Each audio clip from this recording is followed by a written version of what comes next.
second 5.1 second subdivision minus 10 comma minus 4 minus 8 minus 1 minus 3 minus 5 first இந்த மாதிரி கொடுத்துருந்தாங்க அப்படின்னா நம்ம கிராஃபில் பிளாட் பண்ணிக்கணும். கொடுத்துருக்கிற பாயிண்ட்ஸு -10ல் -4 நம்ம ரஃபாக இந்த இடத்துல நம்ம பிளாட் பண்ணிக்கணும். இது -10 கமா -4 நெக்ஸ்ட்டு -8ல் -1 இது இந்த இடத்துல ரஃபாக -8 கமா -1 நம்ம பிளாட் பண்ணிக்கணும். நெக்ஸ்ட்டு -3ல் -5 இந்த மாதிரி பிளாட் பண்ணிவிட்டு நம்ம எப்போயுமே என்ன சொல்லியிருக்கோன்னா ஏலேருந்து ஸ்டார்ட் பண்ணணும். இது ஏ, இது பி, இது சி.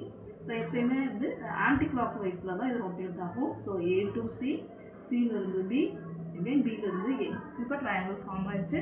இந்த மாதிரி இருக்கும்போது பாயிண்ட்ஸ் வந்து சேஞ்ச் ஆகும். ஏ வந்து -10 comma -4 second point, C -3 comma -5 next B -8 comma -1. இந்த மாதிரி வந்தோடனே நம்ம x1 y1 எழுதிக்கணும், x2 y2 x3 y3 எழுதிக்கணும். Next one x1 x2 x3 x1 y1 y2 y3 y1. இந்த ட்ரிக்ஸை நம்ம யூஸ் பண்ணிட்டோம்னா ஃபார்முலா ரொம்ப ஈஸியாக நமக்கு தெரிஞ்சிடும்.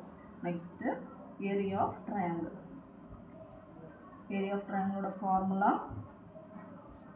1/2 of x1 y2 plus x2 y3 plus x3 y1 minus x2 y1 plus x3 y2 plus x1 y3.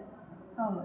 இதை நம்ம அப்படியே நம்ம சப்ஸ்டியூட் பண்ணணும். x1 என்ன கொடுத்துருக்காங்க -10 y2 -5 plus -3 y3 -1 x3 என்னது -8 y1 -4. இது ஒரு சைடு முடிஞ்சிச்சு. செகண்ட் சைடு மைனஸ் போட்டுட்டு x2 வந்து -3 y1 வந்து -4 x3 -8 y2 -5 x1 -10 y3 -1. அப்போ இதை முடிச்சிட்டோம். நெக்ஸ்ட்டு 1/2 ஆஃப் எல்லாமே வந்து ரெண்டு மைனஸ் தான் இருக்குது. அப்போ மைனஸ்னால் ப்ளஸ்ஸாக மாறிடும். -10 -5 மல்டிபிள் பண்ணால் நமக்கு 50 கிடைக்கும். 50 ப்ளஸ் -3 -1 3 மல்டிபிள் பண்ணால் -8 × -4 32 வரும். ஒரு சைடு முடிச்சிட்டோம். நெக்ஸ்ட்டு இது -3 -4 மல்டிபிள் பண்ணால் 12 ப்ளஸ் 40 ப்ளஸ் 10. நெக்ஸ்ட்டு 1/2 ஆஃப் இதை நம்ம ஆட் பண்ணிக்கணும்.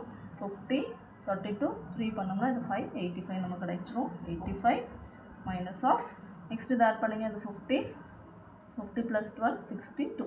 இப்போ 62 வந்துச்சு. நெக்ஸ்ட் 1/2 ஆஃப் இதை தான் நம்ம சப்ராக்ட் பண்ணணும். 85ல் 62 மைனஸ் பண்ணோம்னா இது 3 இது 2. Next answer 23. இப்போ 23/2 நம்ம இதை டிவைட் பண்ணோம்னா அது 1 நெக்ஸ்ட்டு 1.5 ஸ்கொயர் யூனிட்ஸ்னு எழுதணும். ஆர் இதில் கம்மல் எழுதும்போது சதுர அலகுகள்னு எழுதணும்.